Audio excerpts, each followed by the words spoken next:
Bonjour à tous, j'espère que vous allez bien. C'est parti pour le deuxième podcast de l'année qui concerne donc la semaine du 9 au 15 janvier 2023. Travail, c'est le mot qui me vient d'emblée à l'esprit lorsque je repense à la semaine qui vient de s'écouler. Et c'est donc tout naturellement le mot que j'ai choisi pour définir cette deuxième semaine de l'année. Et ça fait du bien. J'avoue que cela faisait bien longtemps que je n'avais pas mis autant d'énergie à travailler. Il ne fait aucun doute que cela est dû à l'analyse effectuée la semaine dernière. Car, comme j'ai pu le dire, la fin de l'année 2022 a été très difficile. Je n'avais vendu en tout et pour tout qu'une seule toile et qui plus est pour un montant modique. Je ne parvenais pas à gagner en visibilité sur les réseaux sociaux et je ne savais plus quoi faire pour gagner cette visibilité et vendre. Mon état psychologique ne me donnait alors pas la possibilité de prendre le recul nécessaire pour analyser la situation de manière objective. Lorsqu'enfin, la semaine dernière, j'ai été en capacité d'effectuer ce travail, qui s'est avéré d'une extrême importance, j'ai ouvert les yeux sur le grand nombre de possibilités que j'avais jusqu'alors tout simplement choisi d'ignorer. Je l'avais formulé en posant le constat que les efforts fournis n'étaient pas à la hauteur de mes objectifs et qu'il était désormais temps d'ouvrir toutes les portes que j'avais fermées à clé avant même de les avoir explorées. J'utilise la métaphore des portes pour évoquer les différentes stratégies que je pourrais mettre en place pour atteindre mon objectif, car je trouve cette image parlante. Quand on ouvre et qu'on franchit une porte pour la première fois, on entre dans une nouvelle pièce où l'inconnu est le maître mot. Mais en explorant cet espace de manière consciente et structurée, on peut y apercevoir des solutions, des nouvelles pensées ou encore des décisions à prendre pour atteindre son objectif. On s'offre ainsi de nouvelles perspectives. Je me suis donc attelée cette semaine à cet ouvrage en commençant par identifier, nommer et explorer certaines de ces portes. Ce travail va s'étendre sur plusieurs semaines, car j'ai fait le choix de ne pas mettre en place toutes mes stratégies en même temps. Pourquoi ? Parce que je souhaite vraiment tirer tout le bénéfice possible pour chaque stratégie mise en place. Je ne vois pas comment je pourrais tout explorer simultanément de manière optimale.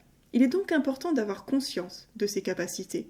Sans me sous-estimer, je ne pense pas, par exemple, être en capacité de mener correctement 10 stratégies en même temps. J'ai donc ouvert cette semaine 3 portes, et donc 3 stratégies. La première porte que j'ai décidé d'ouvrir, vous la connaissez déjà, puisqu'il s'agit de cette chaîne YouTube avec mon premier podcast. Vous allez me dire quel est le lien entre réaliser des podcasts sur son quotidien professionnel et la vente de tableaux. A priori, il n'y en a aucun. En fait, à la suite de mon analyse de 2022, j'ai compris que je devais tenir une sorte de journal de bord pour me contraindre à m'installer devant mon ordinateur, à prendre le temps nécessaire de repenser à la semaine écoulée, de noter les événements survenus, positifs comme négatifs, et de les analyser. J'ai eu en fait immédiatement l'idée de produire un podcast à partir de ce journal de bord, car je ne pense pas être la seule dans ma situation. Nous sommes probablement des centaines, voire des milliers. Mon souhait avec ce podcast est donc tout simplement d'aider. Si en écoutant mon parcours ou mes analyses, cela vous donne les moyens nécessaires pour réussir ou des idées, alors c'est tant mieux. L'objectif est atteint à ce niveau-là. Mon journal de bord est donc lié à ce podcast, ou ce podcast est donc lié à mon journal de bord, comme vous voulez. D'ailleurs, en parlant de journal de bord, je vous conseille vivement d'en tenir un. Pour moi, c'est l'occasion de me positionner à un instant T en hauteur pour obtenir une vision la plus large possible de ma situation, pour rectifier et ou améliorer ce qui doit l'être. Car en étant auto-entrepreneur, on est dans une sorte de bulle. Autrement dit, il n'y a que moi avec moi-même. Sans ce travail, il est pratiquement impossible d'apporter un regard objectif et des critiques constructives sur les actions que l'on mène. En plus, cela permet de conserver une trace écrite de ce qui a fonctionné ou non, le but étant bien évidemment d'éviter de recommencer ce qui n'a pas fonctionné et au contraire de renouveler ce qui a fonctionné. Et sur ce point, j'ai pendant longtemps surestimé ma mémoire en étant certaine que je me souviendrais absolument de tout. C'est une énorme erreur que je corrige aujourd'hui. La deuxième porte que j'ai décidé d'ouvrir cette semaine est la vente en direct. J'ai eu l'opportunité de démarcher une résidence senior pour exposer et vendre mes toiles le temps d'un après-midi. Nous sommes déjà d'accord sur l'idée, reste à fixer une date et un créneau horaire. J'espère qu'au cours de cette semaine, cette affaire sera conclue et que le rendez-vous sera pris. À voir dans le prochain podcast. Pour ceux qui l'ignorent, pour information, une résidence senior, en fait, c'est un immeuble d'habitation où ne vivent que des seniors autonomes. Alors, j'avoue que cette stratégie me surprend moi-même. J'ignorais totalement que cela se faisait. Mais je me dis, pourquoi pas ? Je pense qu'il y aura du passage parce que ça fera une sorte d'animation dans leur journée. Après, j'espère qu'il y aura également et surtout des ventes de mes tableaux. Quoi qu'il en soit, le seul moyen de le savoir, c'est de le faire. J'ai prévu dans mon emploi du temps de la semaine à venir de rechercher d'autres résidences seniors pour leur proposer la même chose, donc de venir exposer le temps d'un après-midi. Je pense réitérer cette opération une petite dizaine de fois pour déterminer si cette stratégie de vente est pérenne ou pas. Je préfère en effet prendre ma décision sur un résultat moyen de 10 tentatives plutôt que sur le résultat hasardeux d'un seul essai. À voir donc, là encore, dans les prochaines semaines. J'ai également commencé à ouvrir une troisième porte, qui est celle du démarchage par mail auprès de décorateurs d'intérieur. Jamais je n'aurais pensé faire autant de démarchage en tant qu'artiste peintre. Je me demande d'ailleurs si d'autres le font ou l'ont fait. Mais là encore, je me dis pourquoi pas. C'est un moyen de me faire connaître auprès de personnes dont le métier est la décoration et dont le secteur d'activité est donc lié au mien. Pour le moment, je n'ai eu le temps que de rechercher des noms de décorateurs. Je n'ai pas encore envoyé de mail. Je n'ai même pas encore réfléchi au contenu de ce mail. Il va d'ailleurs falloir que je fasse quelques recherches à ce sujet parce que je suis totalement novice dans le démarchage.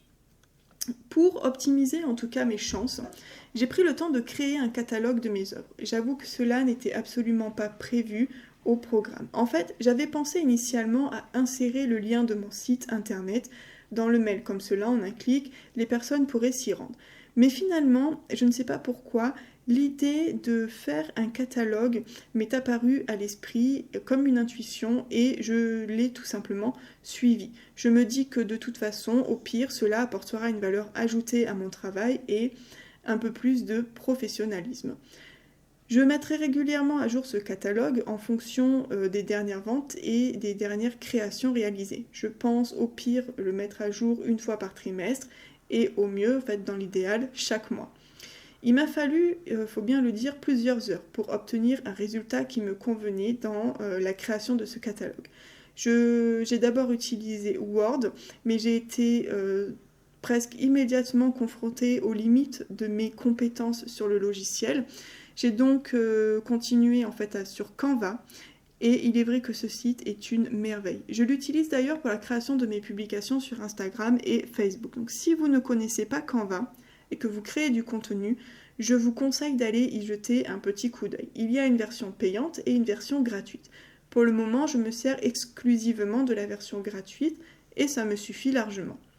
Enfin, pour terminer, j'ai reçu en fait au cours de cette semaine la première critique négative d'une de mes œuvres. Je voulais terminer sur ça.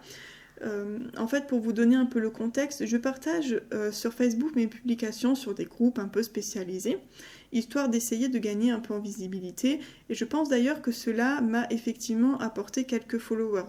Mais bon, c'est pas le sujet. Pour revenir à ma publication et à ma critique, en fait, j'ai reçu un commentaire négatif, mais pas malheureusement pour moi en tout cas constructif. Pour faire court, ce fameux commentaire disait « Peindre n'est pas teindre, à méditer ». Alors, je ne vais pas rentrer dans le détail de ce commentaire, ni même dans la réponse que j'y ai apportée. Je voudrais surtout insister sur le fait de recevoir ce type de commentaire. J'avais bien conscience que mon travail ne peut pas plaire à tout le monde. Notre approche de l'art ne peut être que subjective. En conséquence, ce qui plaît à l'un peut déplaire à l'autre et inversement.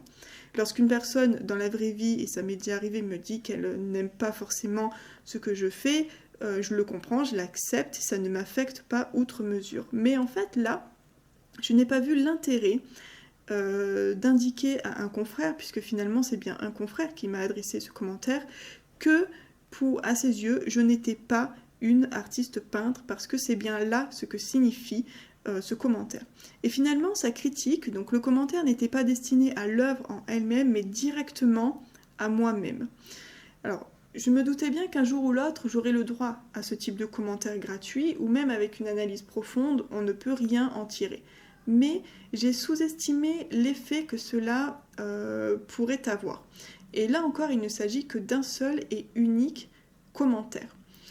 Si cela devait se reproduire de manière répétée, je me renseignerai sans aucun doute sur la façon de réagir à ces critiques pour tout simplement me préserver. Voilà, je voulais aborder ce sujet. On sait que ça va arriver à un moment donné ou à un autre. Par contre, on ne sait pas, tant que ça n'est pas arrivé, la réaction que l'on aura. Il faut faire attention à cette réaction. Et ça me paraissait important, en fait, tout simplement d'en parler. Voilà, sur ce, mon podcast touche à sa fin. J'ai hâte de voir ce que me réserve donc personnellement la semaine à venir. Comme vous voyez, j'ai commencé beaucoup de chantiers. J'espère qu'ils seront prospères, on verra en une semaine. Probablement pas, mais en tout cas que je puisse déjà en tirer de la positivité. Voilà. J'espère bien évidemment que votre semaine vous sera excellente. Voilà, je vous dis à la semaine prochaine.